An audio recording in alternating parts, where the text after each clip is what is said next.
तो फिर हम लोग भी अपने दिमाग का इस्तेमाल करेंगे। तो कहाँ शुरू किए हैं, ट्विटर बबुआ से लेके आज तक, इसलिए छेड़ेंगे तो परेशानी में पड़ेंगे।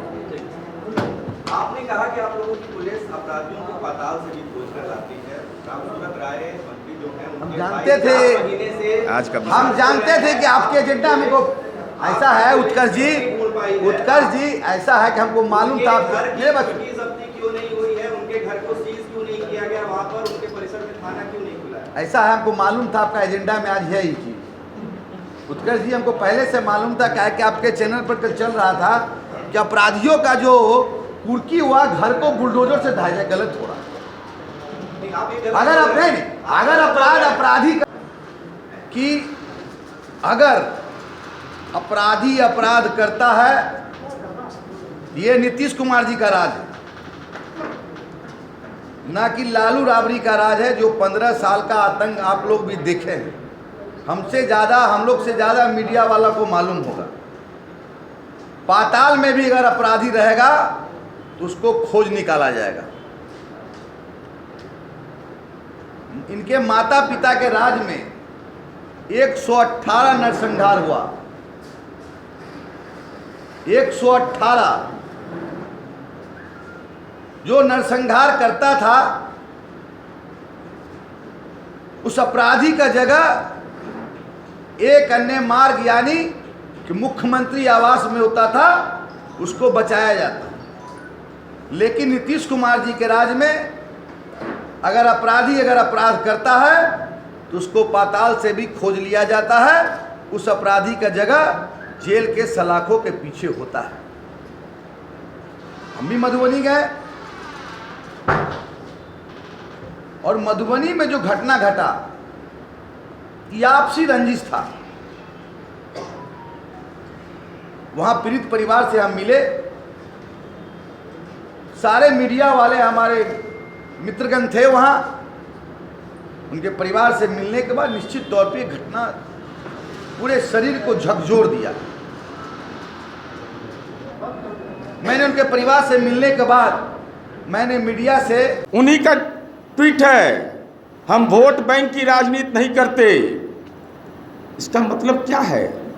और राष्ट्रीय जनता दल अपने ट्वीट में कहता है कि जेडीयू भाजपा की तरह राजद यह परवाह नहीं करता कौन वोट देता है कौन नहीं। अपराध की व्याख्या वोट की राजनीति से, ये आपका कुसंस्कार हो सकता है तेजस्वी यादव जी। हमारे लिए कानून का राज संस्कार है। ये कहने की क्यों जरूरत आपको पड़ी?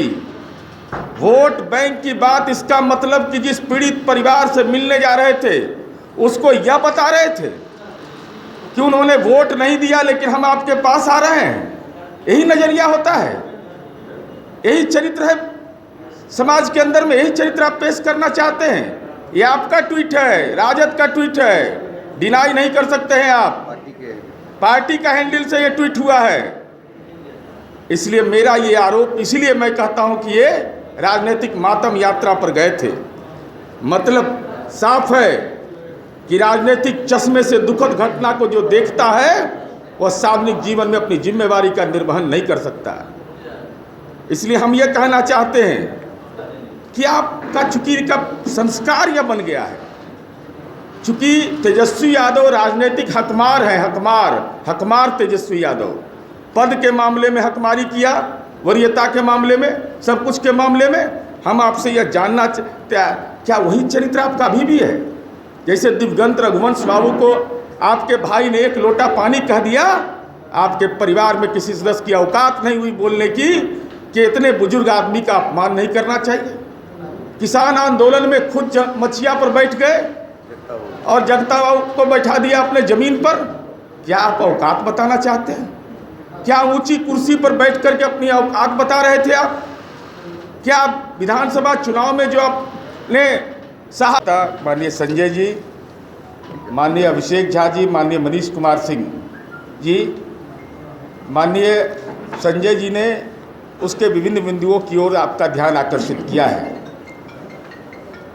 हम माननीय तेजस्वी यादव जो विपक्ष के नेता हैं, जिनको ये मधुबनी के उस पीड़ित परिवार से मिलने का अधिकार है, मिले, अपनी बातों को उन्होंने रखा, इससे हमें कोई गुरेज नहीं है। लेकिन हम माननीय तेजस्वी यादव जी से यह जानना चाहते हैं कि होली आप आरोप लगाते हैं कि सरकार सोई हुई है, सरकार काम नहीं कर रही है। यह ऑफिशियल ट्वीट है तेजस्वी यादव आपका 3 तारीख का। 3 तारीख को आपको घटनाक्रम आपको ट्वीट के माध्यम से अपनी बात रख रहे हैं, राय रख रहे हैं। 29 को घटना होती है, इनकी नींद खुलती है 3 तारीख को। दूसरे पर आरोप लगा रहे हैं कि सरकार, मैं बताऊंगा कि सरकार ने क्या कार्रवाई की। माननीय संजय बाबू ने बताया 29 से लेकर 2 तक इतने बड़ी घटना, जो बिहार की जनता मर्माहत, दर्दनाक घटना, चुनौतीपूर्ण घटना, और उस घटना पर ट्वीट आपका आता है 3 तारीख को। चूंकि तो आप माननीय संजय बाबू ने बताया कि ट्विटर बबुआ है, तो 3 तारीख को ट्वीट इनका आता है। तो इतने दिनों तक कहाँ थे? राजनीतिक पर्यटक कहाँ थे? विपक्ष के नेता हैं, आप अपनी जिम्मेवारी का निर्वहन करने का वादा करते हैं। हम आपसे ये जानना चाहते हैं कि 3 तारीख को अपने ट्वीट में इसको डाला, और स्वाभाविक रूप से ये पीड़ाजनक स्थिति है। कोई भी सामाजिक जीवन में जीने वाला व्यक्ति हो, उस गांव में रहने वाला व्यक्ति हो, या पूरे बिहार और देश के जिसके पास भी मानवीय संवेदना होती है, वह पीड़ित परिवार के प्रति संवेदना व्यक्त करता है, जिसकी जो क्षमता होती है। हम माननीय तेजस्वी यादव से जानना चाहते हैं कि आप, माननीय अभी बताया संजय जी ने कि पारस तो नहीं गए, लेकिन जब मधुबनी जा रहे थे तो माला क्यों पहन रहे थे? क्यों जयकारा लगवा रहे थे? हम आपसे यह जानना चाहते तेजस्वी यादव जी, आप इस दुख की घड़ी में उस पीड़ित परिवार से मिलने जा रहे थे, क्या आपने अपने कार्यकर्ताओं को यह भी निर्देश नहीं देने का काम किया कि आज का दिन यह दुख की घड़ी का दिन है? माला पहन रहे थे, स्वागत करवा रहे थे, जयकारा करवा रहे थे। ये फेसबुक लाइव में भी आप देखिएगा, प्रमाणित है। ये कौन सा तरीका है राजनीति के अंदर कि ऐसी लोमहर्षक, दर्दनाक, दुखदाई घटना में भी माला पहनने में लज्जा नहीं महसूस हुआ? या नहीं महसूस हुआ आपको कि उन बच्चों के जीवन के भविष्य के बारे में हमको जाकर सोचना है, बोलना है, जो अपराध किया उसके खिलाफ कार्रवाई